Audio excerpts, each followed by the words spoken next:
بسم اللہ الرحمن الرحیم، السلام علیکم ورحمۃ اللہ وبرکاتہ۔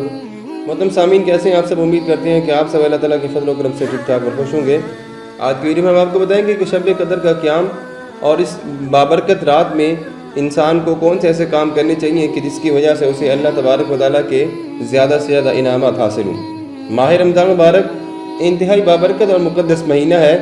اس ماہ میں ایک رات ایسی بھی آتی ہے کہ جس میں قرآن حکیم نازل ہوا، اور اسی رات میں آسمان سے زمین پر فرشتے بھی اترتے ہیں۔ اسے 1000 مہینوں سے بہتر مہینہ بھی کہا گیا ہے۔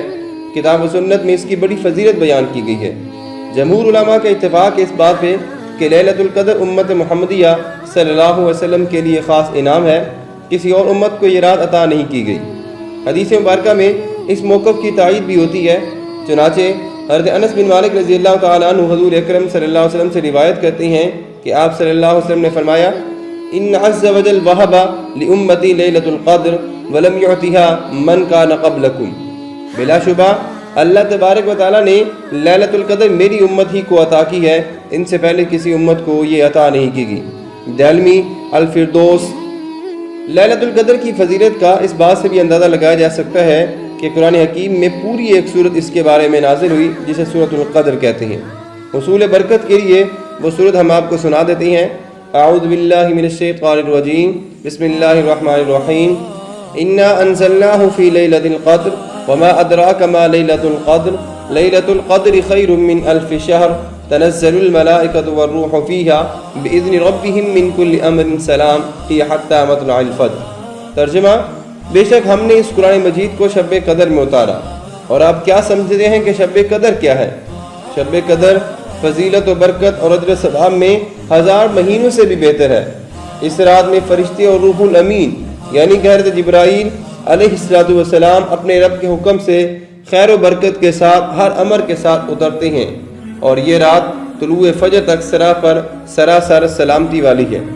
حضرت ابن عباس رضی اللہ تعالیٰ عنہ سے روایت ہے کہ نبی اکرم صلی اللہ علیہ وسلم نے فرمایا، جس رات لیلۃ القدر ہوتی ہے اللہ تبارک و تعالیٰ سیدنا جبرائیل امین علیہ السلام کو حکم دیتا ہے کہ وہ ملائکہ کے جھرمٹ میں زمین کی طرف اترتی ہیں۔ ان ملائکہ کے پاس سب جھنڈے ہوتی ہیں جو وہ بیت اللہ کی چھت پر لگا دیتی ہیں۔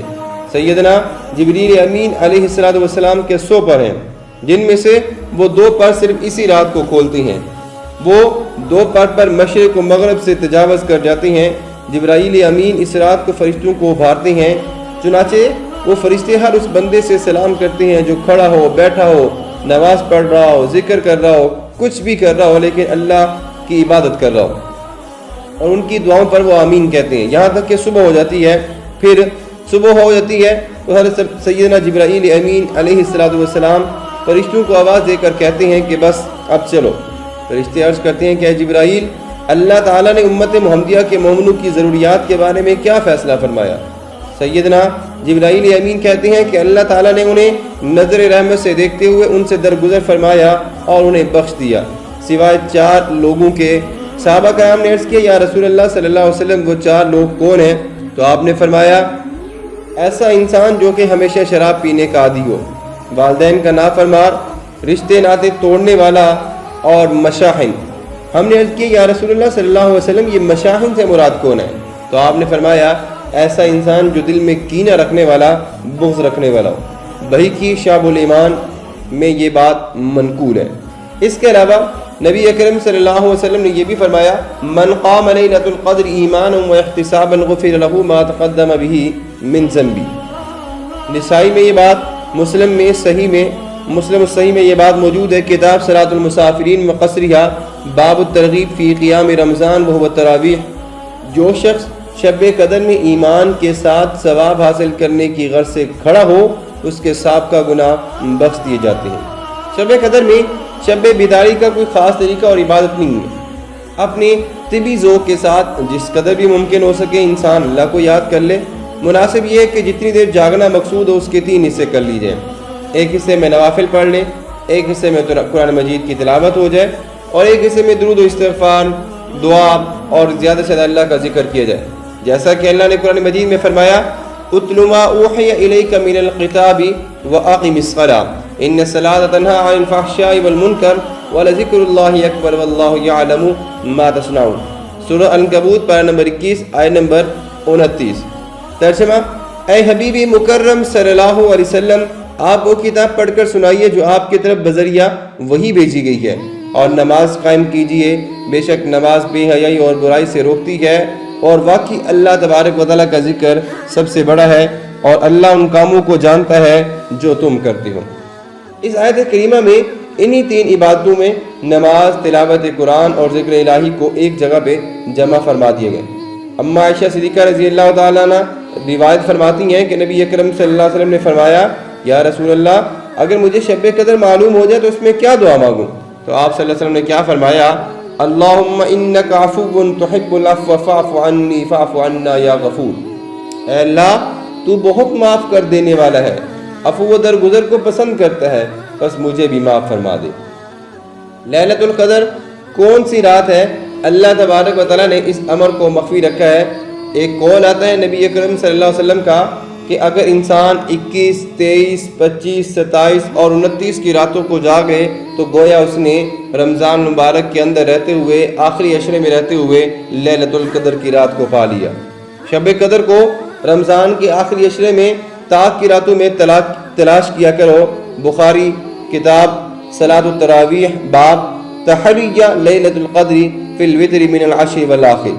جمہور علماء کا اسی بات پر اتفاق ہے کہ چونکہ اسلامی مہینہ 29 یا 30 دن کا ہوتا ہے، لہٰذا ہمیں شب قدر کی رات کو ہمیشہ طاق راتوں میں تلاش کرنا چاہیے۔ حضرت انس بن مالک رضی اللہ تعالیٰ عنہ روایت فرماتے ہیں کہ نبی اکرم صلی اللہ علیہ وآلہ وسلم نے ارشاد فرمایا، ان ھذا الشہر قد خزرکم وفیہ لیلۃ خیر من الف شہر من حرمها فقد حرم الخیر کلہ ولا یحرم خیرہا الا محروم۔ یہ مہینہ تم پر آ گیا ہے، اس میں ایک رات ایسی ہے جو 1000 مہینوں سے افضل ہے۔ جو اس رات سے محروم رہا وہ تمام نیکیوں سے محروم رہا، اور محروم وہی رہے گا کہ جس کی قسمت میں محرومی لکھی ہے۔ ابن ماجہ السنن کتاب الصیام۔ لیلۃ القدر کی جستجو بھی بڑی سعادت والی ہے، تو کوشش کرنی چاہیے کہ مغرب، عشاء اور فجر کی نماز جماعت کے ساتھ پڑھی جائے۔ بعض حدیث میں تو یہ بھی آتا ہے کہ جو شخص ان راتوں میں مغرب، عشاء اور فجر کی نماز جماعت کے ساتھ پڑھے گا اسے شب قدر کا کچھ نہ کچھ حصہ مل جائے گا۔ بس حضرت انس بن مالک فرماتے ہیں کہ نبی اکرم صلی اللہ علیہ وسلم نے فرمایا، من صلی المغرب والعشاء فی جماعت حتی ینقضی شہر رمضان فقد اصاب من لیلۃ القدر بحظ وافر۔ جس شخص نے سارے رمضان میں مغرب اور عشاء کی نماز جماعت کے ساتھ پڑھی اس نے شب قدر کا وافر حصہ پا لیا۔ شب قدر کی علامات کیا ہیں؟ نبی اکرم صلی اللہ علیہ وسلم نے فرمایا، شب قدر میں ایک جو رات ہوتی ہے وہ بڑی چمکدار رات ہوتی ہے، نہ ہی گرم نہ ہی سرد۔ اس کی صبح سورج کمزور جو ہے وہ شعاؤں کے ساتھ سرخ طلوع ہوگا، تو لہٰذا کوشش کرنی چاہیے کہ شب برات کو زیادہ سے زیادہ طاق راتوں میں تلاش کریں۔ جو شخص تمام سال قیام کرے گا وہ بھی لیلۃ القدر کو پا لے گا۔ حضرت کعب نے فرمایا، اللہ تعالیٰ ابن مسعود پر رحم فرمائے کہ ان کا ارادہ یہ تھا کہ لوگ جو ہے وہ شب قدر کی راتوں کو تلاش کیا کریں۔